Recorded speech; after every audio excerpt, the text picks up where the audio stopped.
घर तोड़ने वाली शहरी, घर जोड़ने वाली गांव की बहू। कमरे में ड्रेसिंग टेबल के सामने बैठी सेल्फी क्लिक करते हुए राधिका।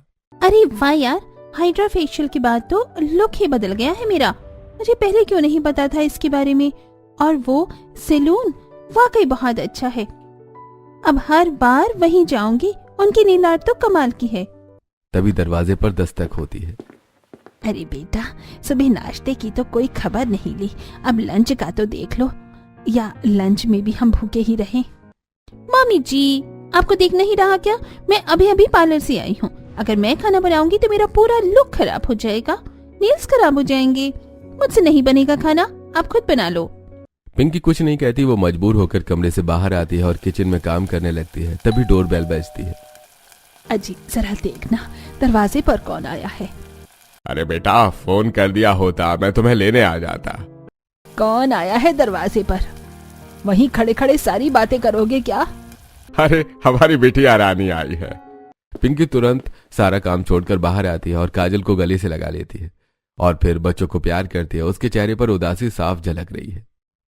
अरे माँ, क्या हुआ? आप इतनी इमोशनल क्यों हो रही हो? अरे नहीं नहीं, बस बच्चों को आज बड़े दिन बाद देखा तो आंखें भर आई। माँ, आप सबसे झूठ बोल सकती हो लेकिन मुझसे नहीं। सच सच बताओ, क्या हुआ है? बेटा क्या बताए, रोज रोज की वही किचकिच।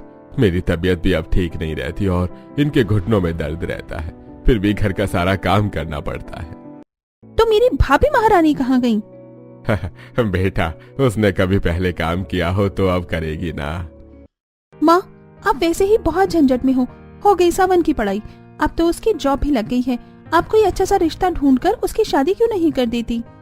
हाँ बेटा, तुम सही कह रही हो। अब यही एक आखिरी ऑप्शन बचा है।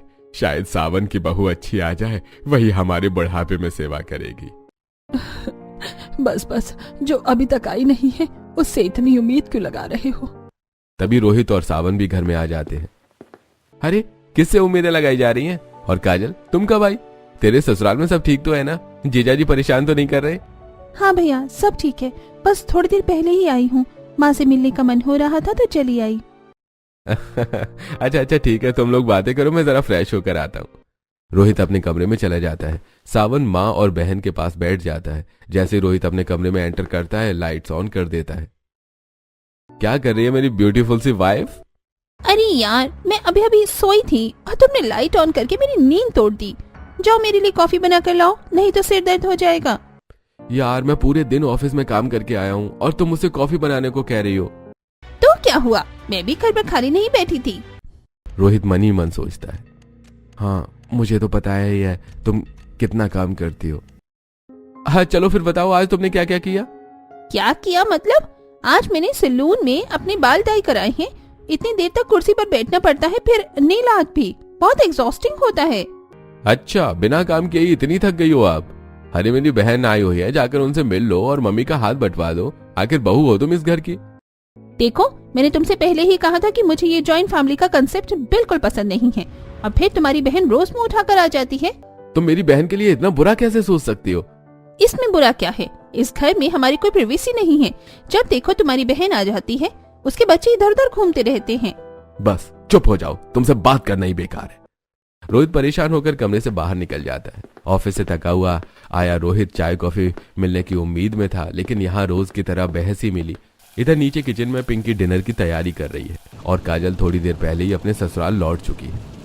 रोहित, सावन बेटा खाना खा लो, आज बहुत थक गई हूँ, अब परोसने की हिम्मत नहीं रही। माँ, मैं अपना और राधिका का खाना कमरे में लेकर जा रहा हूँ। आपको तो पता है वो कितना कलेश करेगा अगर मैंने यहाँ खा लिया तो। हाँ बेटा जा।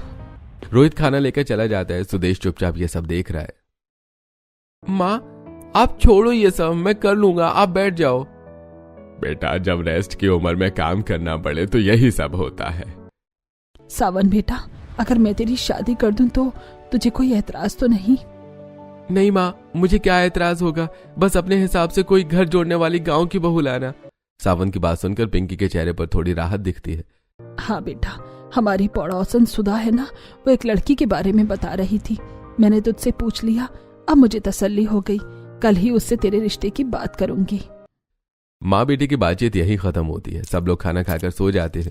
अगली सुबह पिंकी सुधा के घर पहुंचती है। अरे आओ आओ बैठो, आज कैसे आना हुआ? आजकल तो तुम ज्यादा ही बिजी रहती हो। कुछ नहीं बहन जी, बस यही घर के कामों में लगी रहती हूँ। वो आप जो लड़की बता रही थी ना, मेरे सावन का रिश्ता उसी से पक्का करवा दीजिए। शादी की तारीख भी ज्यादा देर की मत रखना। अच्छा, वैसे लड़की तो आप सबने देख रखी है, तो फोटो की जरूरत नहीं पड़ेगी।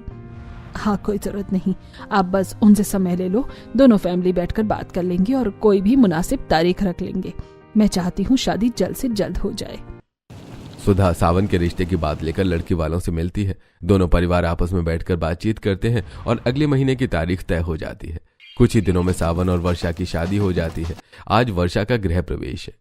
आओ बेटा, दाहिने पैर से कलश गिराकर घर में गृह प्रवेश करो। सुना है घर जोड़ने वाली बहू होती है गांव की। बस मैं यही चाहती हूँ कि मेरा घर हमेशा जोड़ कर रखना। वर्षा बड़े संस्कारों के साथ हाथ जोड़ती है। माँ जी, मैं पूरी कोशिश करूंगी कि आपको कभी शिकायत का मौका न मिले। बस बेटा, यही ध्यान रखना। अब बहुत रात हो गई है। राधिका बेटा, वर्षा को उसके कमरे तक ले जाओ, बाकी रस्में सुबह करेंगे। राधिका वर्षा को उसके कमरे तक ले जाती है। शादी के बाद सब थके हुए हैं। सभी अपने अपने कमरे में सो जाते हैं और अगली सुबह आज मेरी पहली रसोई है। पहले अच्छे से नहा धोकर तैयार हो जाती हूँ, फिर पूजा करूंगी और उसके बाद किचन में जाऊंगी। वर्षा जल्दी उठकर घर के मंदिर में पूजा करती है। घंटी की आवाज से पिंकी और सुदेश की नींद खुल जाती है। अरे वर्षा बेटा, इतनी जल्दी उठ गई? माँ जी, आज मेरी पहली रसोई है। आप बता दीजिए क्या क्या बनाऊं? बेटा, जो तुम्हें अच्छा बनाना आता हो वही बना लो। वर्षा पूरे मन से किचन में लग जाती है। सूजी का हलवा, आलू के पराठे, लंच बॉक्स के लिए छोले चावल, सलाद और रायता तैयार हो जाता है। उधर राधिका अब तक सो रही है। रोहित तैयार होकर नीचे आता है। ओह, इतनी अच्छी खुशबू आ रही है माँ, आज क्या बनाया है? बेटा, खुशबू तो अच्छी आएगी ही। आज सारा खाना हमारी छोटी बहू ने जो बनाया है। भैया, आपका टिफिन पैक कर दिया है और नाश्ता भी लगा दिया है। आप जिठानी जी को भी बुला दीजिए, वो भी नाश्ता कर लेंगी। अरे वो जब उठेगी कर लेगी, मुझे तो खुशबू से ही बहुत भूख लग रही है। मैं आज यहीं बैठकर खाऊंगा। वर्षा प्यार से सबको नाश्ता परोसती है। पहली बार घर में सुबह सुबह रौनक दिखती है। भगवान, मेरा परिवार ऐसे ही हंसता मुस्कुराता रहे। हाँ, बस किसी की नजर न लगे। नाश्ता करके घर के तीनों पुरुष ऑफिस चले जाते हैं। उनका खुद का बिजनेस है। सुदेश रिटायरमेंट लेने वाले हैं और अब सब जिम्मेदारी रोहित और सावन को सौंपते हैं। कैबिन में बैठाकर आज वो अपने दोनों बेटों को समझा रहे थे। बेटा, ये डील हमारे लिए बहुत जरूरी है। तुम दोनों भाइयों को पूरी मेहनत करनी होगी। पापा, आप टेंशन मत लीजिए, मैंने पूरी रिसर्च कर ली है और मैं प्रेजेंटेशन संभालूंगा। प्रोजेक्ट हमारा ही होगा। शाबाश मेरे बच्चों, ऐसे ही तरक्की करते रहो। ऑफिस में काम करते करते शाम हो जाती है। रोहित अभी ऑफिस से निकलने ही वाला होता है कि तभी रोहित का फोन बजता है। हेलो। हाँ राधिका, बोलो। मैंने तुमसे कितनी बार कहा है कि कार्ड टाइम से भर दिया करो। मैं मॉल में खड़ी हूँ दोस्तों के साथ और कार्ड चल ही नहीं रहा। तुम फिर से शॉपिंग? अरे पिछले हफ्ते ही तो मैंने तुम्हें इतना सब दिलवाया था। एक तो कार्ड खाली पड़े रहते हैं, ऊपर से दोस्तों के सामने बेइज्जती हो गई और तुम पैसे भेजने की जगह मुझे भाषण दे रहे हो। यार, मैं मना तो नहीं करता, पर थोड़ा सोच समझ कर खर्चा किया करो। तो तुम कमाते किस लिए हो? मेरे लिए ही ना। बस सच ये है कि तुम मुझे प्रायोरिटी नहीं देते। फोन पर ही राधिका बहस शुरू कर देती है और बाद में अलग होने की धमकी देती है। रोहित हर बार की तरह इस बार भी चुपचाप पैसे ट्रांसफर कर देता है। जैसे रोहित के भेजे गए पैसे राधिका के अकाउंट में आते हैं, उसका मूड एकदम बदल जाता है। चलो मेरी गर्ल गैंग, आज की पार्टी मेरी तरफ से। अरे वाह यार, तेरा पति तो बहुत अच्छा है। लगता है तूने चीजों को पूरा काबू में कर रखा है। अरे क्या खा काबू यार, मेरी तो जॉइंट फैमिली है और तुम लोग तो जानती ही हो, मुझे जॉइंट फैमिली बिल्कुल पसंद नहीं। मुझे तो अकेले रहना पसंद। यार, बात तो सही कह रही है। शादी से पहले हम सब यही सोचते थे कि शादी होगी, पति के साथ मजे से रहेंगे, फुल प्राइवेसी, नो डिस्टरबेंस और उनकी कमाई पर हमारा हक। और नहीं तो क्या, लेकिन शादी के बाद सब बदल गया। मैं कितनी कोशिश करती हूँ रोहित को मनाने की, लेकिन वो है कि परिवार के साथ ही रहना चाहता है। अरे छोड़ना ये सब, मूड ऑफ मत कर। तेरे खर्चे के लिए पैसे तो मिल ही जाते हैं ना। चल पार्टी करते हैं। राधिका की दोस्त भी उसी की तरह है। घर के काम से दूर, खर्चों में सबसे आगे और सोच ऐसी जो रिश्ते तोड़ दे। पार्टी के बाद सब अपने अपने घर लौट जाते हैं। जब राधिका घर पहुंचती है, उसके हाथ में 4-5 शॉपिंग बैग्स होते हैं। दीदी, आप शॉपिंग करने गई थी? दिखाइए ना क्या क्या लाई है। वैसे तो मेरे पास बहुत कपड़े हैं, लेकिन मेरी दोस्त बोली कि ये ड्रेस मुझ पर बहुत अच्छी लगेगी, इसीलिए ले ली। आखिर मेरा पति मेरे लिए ही तो कमाता है। राधिका की बातें वर्षा को अजीब लगती हैं, लेकिन वो कुछ नहीं कहती और चुपचाप अपने काम में लग जाती है। थोड़ी देर बाद डोरबेल बजती है। अरे काजल, और बच्चे भी साथ, इतना बड़ा बैग, बेटा सब ठीक तो है? काजल अचानक पिंकी के गले लग जाती है। मम्मी, दीपक ने मुझे घर से निकाल दिया, कह रहा है कि अब अपनी शक्ल मत दिखाना। क्या? घर से निकाल दिया? ऐसे कैसे निकाल दिया बेटा? पीछे से वर्षा आ जाती है। दीदी रोइए मत, पहले अंदर आइए, पानी पी लीजिए। हाँ बेटा, पहले पानी पी, फिर आराम से सब बता। मम्मी, आप जानती ही हैं कि मेरी सास कैसी है, कितना रोक टोक करती है। मैं तो बस यही चाहती हूँ कि मेरा घर जुड़ा रहे। हाँ बेटा, मुझे सब पता है। लेकिन दीपक, वो अपनी माँ की हर छोटी बात को सच मानता है और मेरी हर सच्ची बात को झूठ। काजल की बातें सुनकर पिंकी और परेशान हो जाती है। तभी सुदेश, रोहित और सावन ऑफिस से लौट आते हैं। दीपक खुद को समझता क्या है? अरे मैंने बेटी की शादी की है, उसे बेचा नहीं है। इस बार वो खुद माफी मांगने आएगा, मैं काजल को नहीं भेजूंगा। पापा, हर बार का यही ड्रामा है इनका। अगर इस बार काजल को परेशान किया तो हम उसके खिलाफ एक्शन लेंगे। एक तरफ खड़ी वर्षा सब कुछ चुपचाप सुन रही होती है। उसके मन में बस यही चल रहा है, अगर समय रहते बात नहीं समझी गई तो काजल का घर टूट सकता है। पिंकी सबको डिनर लगाने को कहती है। बेटा, सबके लिए खाना लगा दो, पता नहीं मेरे नन्हे बच्चों ने कुछ खाया भी है या नहीं। वर्षा सबको खाना परोसती है और काजल के बच्चों को अपने हाथों से खिलाती है। खाना खाकर सब अपने अपने कमरों में चले जाते हैं। रात को वर्षा खुद से बातें करती है। मुझे दीदी से बात करनी होगी। गुस्से में लिया गया कोई भी फैसला रिश्तों को बर्बाद कर सकता है। जैसे ही वर्षा काजल के कमरे की तरफ जाती है, वहां पहले से राधिका बैठी होती है। दीदी, आप रो क्यों रही थी? और ससुराल वालों ने आपको घर से क्यों निकाल दिया? भाभी, क्या बताऊं, दीपक अपनी माँ की हर बात मानता है। मेरी कोई वैल्यू नहीं। मैंने घर छोड़ने की धमकी दी और उन्होंने मेरा सामान ही घर से बाहर फेंक दिया, मुझे निकाल दिया। तो फिर ऐसे घर में रहना ही क्यों? जहाँ आपकी कदर नहीं, वहाँ बार बार समझौता क्यों? मैं तो बस रिश्ता बचाना चाहती हूँ। दीदी, साफ साफ कह दीजिए आप ऐसे नहीं रह सकती, डिवोर्स ले लीजिए। इस जबरदस्ती के रिश्ते से अलग होना ही बेहतर है। तभी पिंकी आती है। तुमसे यही उम्मीद की जा सकती है, घर तोड़ना ही आता है तुमको बस बहू। पिंकी काजल वहां से चले जाते हैं, पर दरवाजे के बाहर खड़ी वर्षा ये बातें सुनकर सन्न रह जाती है। हे भगवान, ये कैसी उल्टी बातें भर रही हैं भाभी दीदी के मन में। मुझे कुछ करना होगा, वरना ये शहरी बहू तो इनका बसा बसाया घर तोड़ देगी। उस रात सब सो जाते हैं, लेकिन वर्षा की आंखों में नींद नहीं होती। उसे डर सताता रहता है कि अगर काजल ने राधिका की बात मान ली तो एक बसा बसाया घर टूट जाएगा। अगली सुबह रोज की तरह घर का सारा काम करती है। घर के पुरुष नाश्ता करके ऑफिस चले जाते हैं। राधिका फिर दोस्तों के साथ पार्टी पर चली जाती है। दीदी, आप जीजा जी से इतनी नाराज क्यों हो? वो आपका कितना ख्याल रखते हैं। आपने ही तो बताया था कि एनिवर्सरी पर उन्होंने आपको सरप्राइज दिया था। लेकिन भाभी, वो अपनी मम्मी के सामने मेरा साथ नहीं देते। दीदी, वो इकलौते बेटे हैं, अगर वो अपने माँ बाप की बात नहीं सुनेंगे तो कैसे चलेगा? थोड़ा वक्त दीजिए। अगर दीपक मुझे लेने नहीं आए और सॉरी नहीं बोला तो मैं नहीं जाऊंगी। वो आएंगे दीदी, आपको लेने खुद आएंगे, खुद महसूस करेंगे और सॉरी भी बोलेंगे। काजल को समझाकर वर्षा को सुकून मिलता है। काजल के मन में भी एक बात साफ हो जाती है कि एक तरफ घर तोड़ने वाली शहर की और दूसरी तरफ घर जोड़ने वाली गांव की बहू, दोनों में कितना फर्क है। अगले दिन राधिका अपने दोस्तों के साथ पार्टी कर रही है। अरे यार, कोई मुझे बताएगा कि ये हिमांशी महारानी का मूड इतना ऑफ क्यों है? वही तो, इसके ससुराल वालों की रोज रोज की किचकिच। इसकी सास ने शादी के बाद एक दिन भी इसे चैन से नहीं रहने दिया। मैं तुझे सही बता रही हूँ, डिवोर्स ले ले, अपनी आजाद जिंदगी जी। कब तक अपने ससुराल वालों का ऐसा टॉर्चर सहती रहेगी? यार, ये तो मेरा घर तोड़वाने पर ही बैठी है। थोड़ी देर बाद पार्टी खत्म होती है और सब अपने अपने घर में चले जाते हैं। घर पहुंचते ही राधिका देखती है कि हॉल में सब लोग बैठे हैं और माहौल खुशियों भरा है। नंद के बच्चे नाच रहे थे। नंद अपने भाई को मिठाई खिला रही थी। मम्मी मम्मी, हमें भी मिठाई तो। अरे क्या बात है, कोई जंग जीत ली क्या? सब लोग इतने खुश क्यों लग रही हो? अरे बेटा, बात ही इतनी अच्छी है कि सुनोगी तो तुम्हारा भी चेहरा खिल जाएगा। पापा जी जल्दी बताइए ना, क्या बात है? पापा, मैं बताता हूँ। राधिका, तुम्हें पता है ना, हम जो प्रोजेक्ट पापा के साथ मिलकर कर रहे थे। हाँ हाँ, तो? हाँ, वो प्रोजेक्ट हमें मिल गया है। डील क्रैक हो गई है। बिजनेस को बहुत प्रॉफिट हुआ है और इसका पूरा क्रेडिट मेरे दोनों बेटों को जाता है।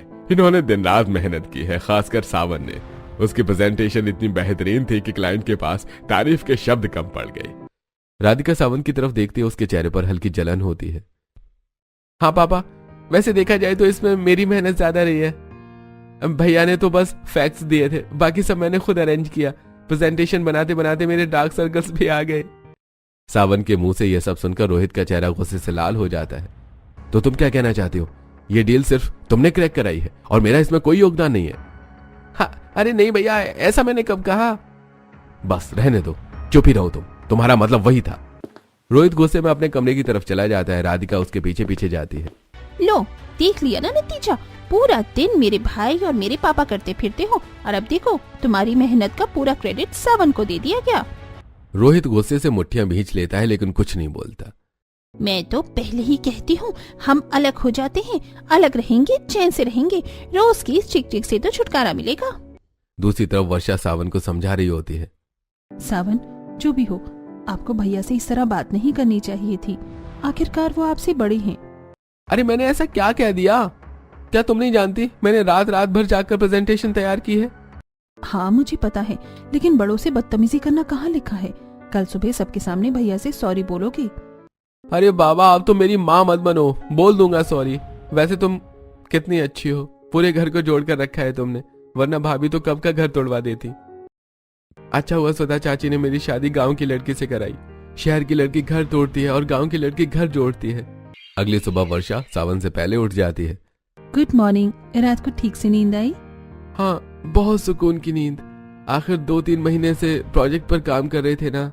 ठीक है, आप जल्दी से नहाकर नीचे आ जाओ, और याद है ना भैया को सॉरी बोलनी है। हाँ बाबा, याद है, बोल दूंगा मैं। सावन को सब समझाकर वर्षा किचन में आ जाती है और खाना बनाने लग जाती है। इतनी देर में सावन भी तैयार होकर डाइनिंग एरिया में आता है। सब लोग खाना खाने बैठ जाते हैं। भैया, कल के लिए सॉरी, मुझे माफ कर दो प्लीज। आपने प्रोजेक्ट में बहुत मेहनत की है, मुझे आपसे ऐसे नहीं बोलना चाहिए था। देख, हम दोनों भाई एक ही बिजनेस को चलाते हैं, इसलिए हमारे बीच कंपैरिजन नहीं होना चाहिए, तो आगे से ध्यान रखना। रोहित सावन को माफ कर देता है। दोनों के बीच सुलह हो जाती है। राधिका ये देखकर मुंह बना लेती है। नाश्ते के बाद घर के मर्द ऑफिस चले जाते हैं। थोड़ी देर बाद, वर्षा, मेरी तबीयत ठीक नहीं लग रही है, सिर घूम रहा है, मैं कमरे में जाकर आराम कर रही हूँ, कोई डिस्टर्ब मत करना। कोई बात नहीं दीदी, आप आराम कर लीजिए।